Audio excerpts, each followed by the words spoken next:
This is a black beans inside with glutinous rice flour and sesame seeds. So, lulutuin natin mga guys. Parang butchi ba sa atin sa Pilipinas, kaso lang ibang way. So, hindi ko na pinakita kung paano ko ginawa. Very simple lang naman tong recipe na to. Very yummy. Piraso, syempre kailangan natin ng hot oil. So, let's see. So, hindi pa siya okay. Kailangan talaga kumukulo yan.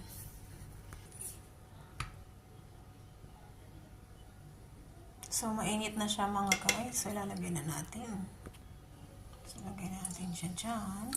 Ayan.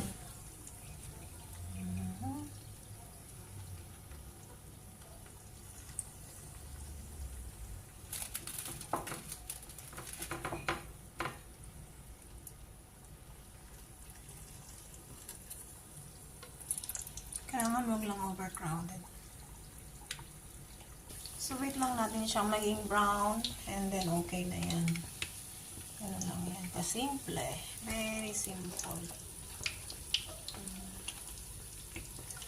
Hindi ko masyado inano yung apoy kasi tawag dito. Para hindi masyadong overcook. So, pag luto na yan guys, usually yan, may ibabaw yan. So, kagaya nito, luto na yan. So, medyo gagawin ko lang siya ng konting brownie. Ito natin siya tatanggalin. So, ito na siya mga guys. Ready na ang merienda. So, meron yan sa loob na black beans. Parang paste na matamis. So, yan. Yan na siya. Usually, yung iba, ang ginamit ko kasi na sesame is yung black. So, yan. Ready na yan to eat. Yummy. So, yan. So, tingnan natin Ilagyan ko to kasi ng beans sa loob.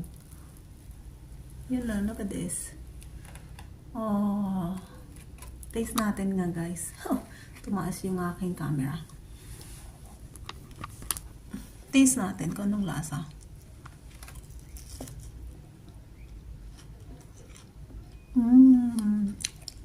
Yummy. Not too sweet. Which I like. Usually, if you make ready-made na beans, na nakaano na siya, matamis sila masyado. So, ito hindi siya matamis. Kaya ako yung gumawa niya. Mabili lang ako ng 1 can ng black bean. Tinanggal ko yung liquid niya, tapos minash ko.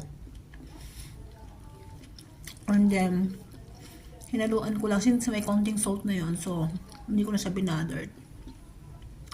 Hinaluan ko lang siya guys ng honey and some glutinous flour to make it pasty. And then, yun. Tapos gumawa ako ng glutinous flour na dough. Tapos, inilagay ko siya dito.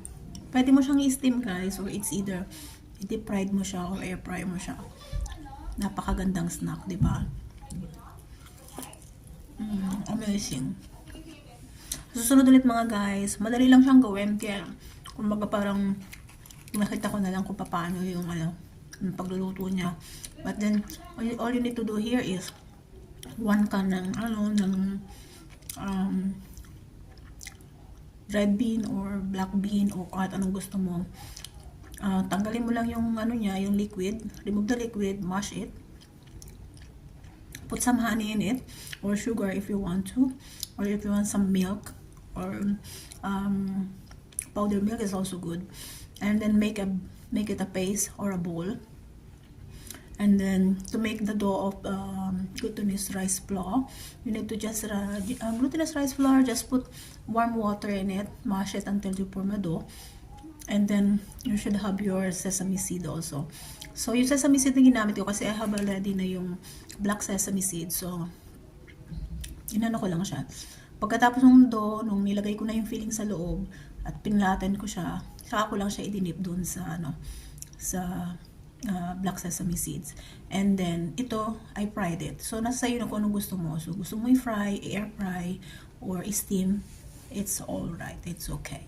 So it will come out very nice. Not too sweet, guys. So it's up to you kung gusto mo siyang na masyadong matamis, or for me kasi less sweet, much better.